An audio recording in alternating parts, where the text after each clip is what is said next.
सबसे पहले हम पेपर पे ड्राफ्टिंग करेंगे। पेपर पे ड्राफ्टिंग के लिए 0.5 की मार्जिन ले लेंगे सबसे पहले टॉप पे और एक स्ट्रेट लाइन ड्रॉ कर लेंगे। इस मार्जिन से 14.5 की फुल लेंथ ले लेंगे चोली के लिए, जो कि हमारी वेस्ट मार्किंग भी है 14.5 पर। एक स्ट्रेट लाइन ड्रॉ कर लेंगे। इसके बाद सीम अलाउंस ले लेंगे 0.5 और एक स्ट्रेट लाइन ड्रॉ कर लेंगे सीम अलाउंस के लिए भी। शोल्डर लेंगे, shoulder divided by 2 which is equal to 7। पर स्लीवलेस में 1 इंचेस लेस कीजिएगा एंड विथ स्लीव्स में 7 inches is fine. Arm round के लिए हम 6 इंचेस डाउन करेंगे शोल्डर पॉइंट से। इन दोनों पॉइंट्स को मिला देंगे। जो आर्म राउंड का पॉइंट है उसको हॉरिजॉन्टली एक्सटेंड करके स्ट्रेट लाइन ड्रॉ कर लेंगे। ये हमारा चेस्ट लाइन है। नेक पिट टॉप में लेंगे 2 to 2.5 और डीप लेंगे हम 7 इंचेस। बॉटम नेक विड्थ रहेगी हमारी 2.5 to 3 इंचेस। और ये फ्रंट नेक के लिए हम एक बॉक्स ड्रॉ कर लेंगे। अब फ्री हैंड शेप ड्रॉ कर लेंगे आर्म राउंड के लिए।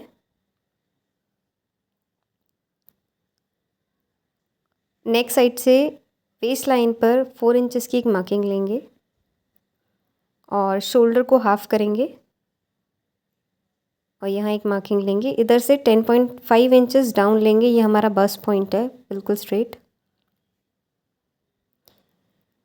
और ये जो अपने 4 इंचेस की मार्किंग ली थी इस पर 3.5 स्ट्रेट अप के 0.5 के टक्स ले लेंगे दोनों साइड।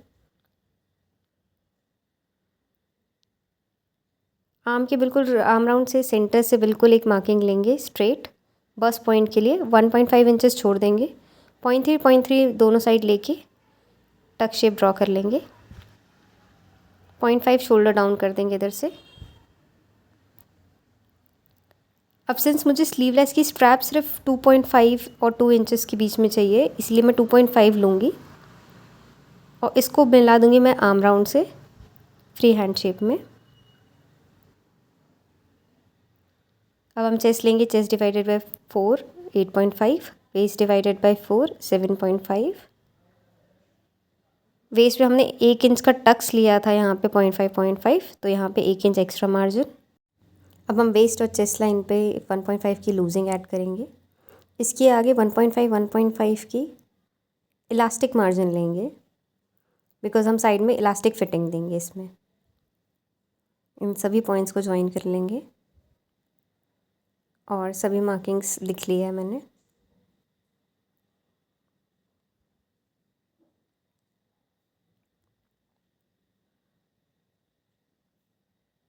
हम फ्रंट और बैक के लिए एक ही पैटर्न ड्रॉ करेंगे जिसमें फ्रंट की कटिंग और बैक की कटिंग लेंगे।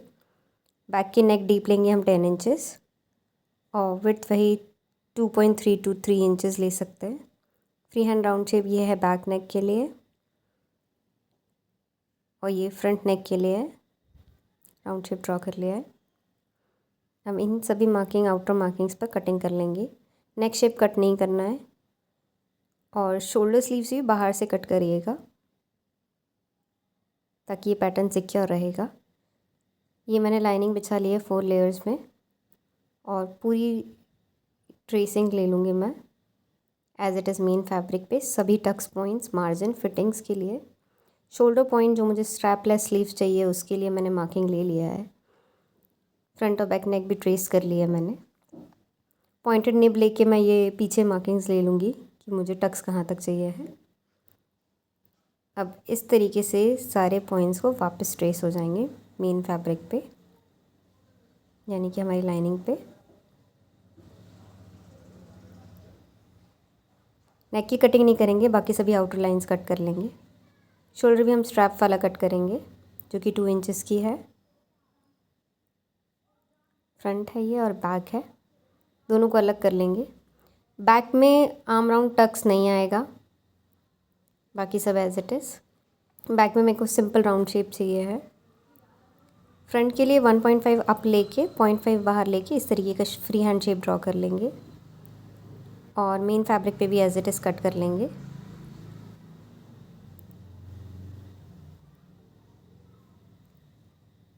फ्रंट के लिए और बैक के लिए।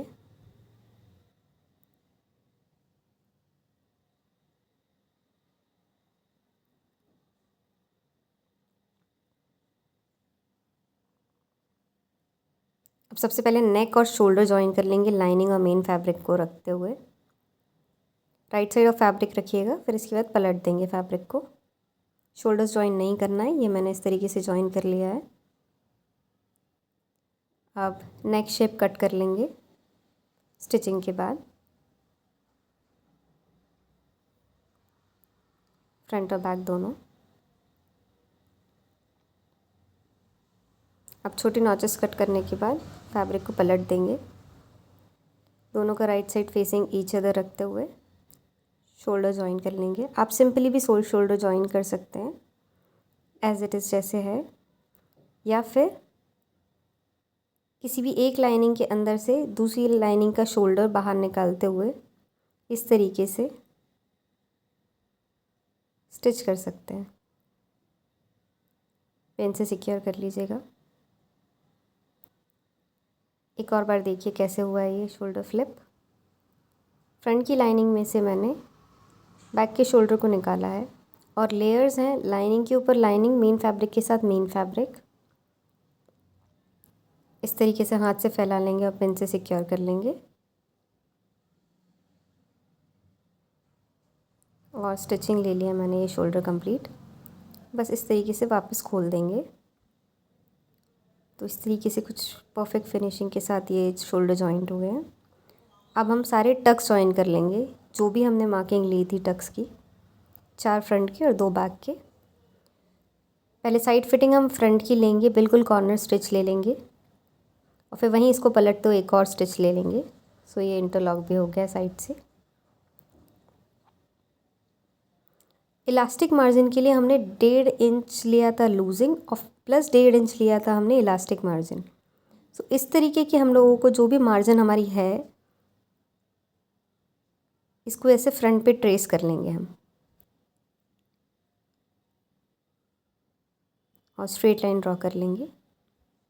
एग्जैक्ट पीछे वाली मार्जिन फ्रंट साइड पे ट्रेस कर लेंगे और हॉरिजॉन्टल लाइन ले लेंगे पूरी मार्जिन पे, एक्स्ट्रा मार्जिन पे, जो कि हमारी फिटिंग मार्जिन है 1 बूट के डिस्टेंस से, मशीन बूट के डिस्टेंस से। वहाँ समझ नहीं आ रहा होगा इसलिए मैंने पीछे भी दिखाया आपको किस तरीके से लेना है। ये हमें फ्रंट साइड पे मार्किंग लेनी है। जो हमारी फिटिंग मार्जिन्स थी एज़ इट इज़ उनको रखते हुए 1 बूट मार्जिन पे इतना डिस्टेंस लेते हुए कंप्लीट साइड फिटिंग पे हॉरिजॉन्टल लाइंस ड्रॉ कर लेंगे। अब एक स्ट्रेचेबल थ्रेड लेंगे, इसको बॉबिन में भरेंगे। बिल्कुल फ्री हैंड भरना है, बिना स्ट्रेच किए। ये हाथ से ही भरना पड़ेगा। इसको बॉबिन केस से बाहर निकालना है। इसको थोड़ा सा लूज़ करना पड़ेगा, तो दूसरी बॉबिन लेके इसको नट को थोड़ा लूज़ कर लीजिएगा। इस तरीके से खींचते हुए बाहर निकाल लीजिए। ये थोड़ा फ्रीली बाहर आना चाहिए, जैसे कि मैंने स्ट्रेच करते हुए देखा तो ये आ रहा था। एक्स्ट्रा मैंने कट कर दिया है। इस बॉबिन केस को वापस मशीन में लगा देंगे। ऊपर थ्रेड रहेगा, नीचे इलास्टिक थ्रेड रहेगा। राइट साइड ऑफ फैब्रिक पे सिंपली हॉरिजॉन्टल स्टिच लेना है इस तरीके से।